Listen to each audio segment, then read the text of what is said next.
Hello. இப்போ பார்த்தீங்கன்னா எங்கே வந்திருக்கு பாருங்கள், மதுரவாயில் தெரியுதா? மதுரவாயில் இது மெயின் ரோடு. இந்த இடத்துல வந்து மதுரவாயில் மெயின் ரோட்லேயே இருக்குது. இந்த இடத்துல பார்த்தீங்கன்னா ஜாதகம் தான், அங்கே ஜாதகம் பார்க்கறதுக்கோசம் வந்தேன். ஆனால் இந்த அண்ணா வந்து ஆல்ரெடி நான் ஷூட்டிங்கில் பார்த்துருக்கேன்.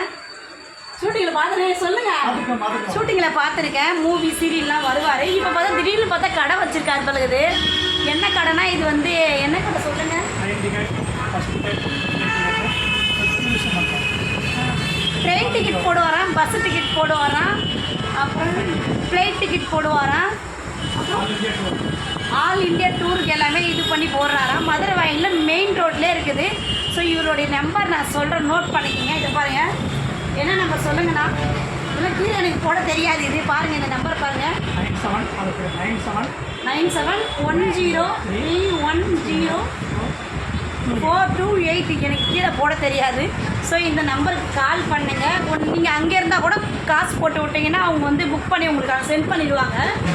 இந்த அட்ரஸ் சொல்லுங்கள். நம்பர் 135 குந்தமல் highway road, Maduravoyal, Chennai railway. Okay. Khaderbhai biryani கடை. பிரியாணி கடையா? காதர்பாய் பிரியாணி கடை. ஓகே. எதிர்க்க பிரியாணி கடை இருக்குது. காதர்பாய் பிரியாணி கடை. காதர்பாய் பிரியாணி கடையா? எதிர்க்க மதுரவாயில் மெயின் ரோட்டில் இருக்குது. ஸோ வரவங்க நான் எல்லாருமே இங்கே வந்து பாருங்கள். ஆனால் இவரை நான் ஷூட்டிங் ரொம்ப நாள், எத்தனை நாளைக்கு முன்னாடி பார்த்துருப்பேன் ஞாபகம் எனக்கு. நான் 5 வருஷமா?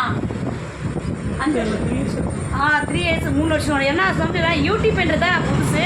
ஸோ மூவி சீரியலில் நான் போயிருக்கேன். இந்த அண்ணா நான் சீரியல் தான் பார்த்துருக்கேன். பாபா ஹவுஸில் எங்கேயோ ஒரு இடத்துல பார்த்துருக்கேன். ஸோ திடீர்னு பார்க்கும்போது எங்கேயோ பார்த்த மாதிரி இருந்துச்சு.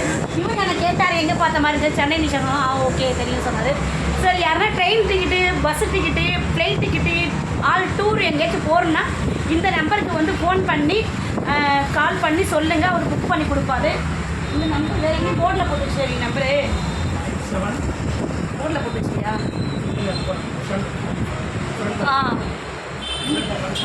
எதாக இருக்குது? அதோ இருக்கு பாருங்கள் நம்பரு மேலே.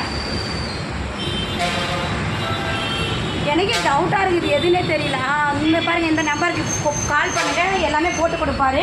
சரியா? ஆனால் என்னோடய நம்பர்னு நினச்சிடாதீங்க.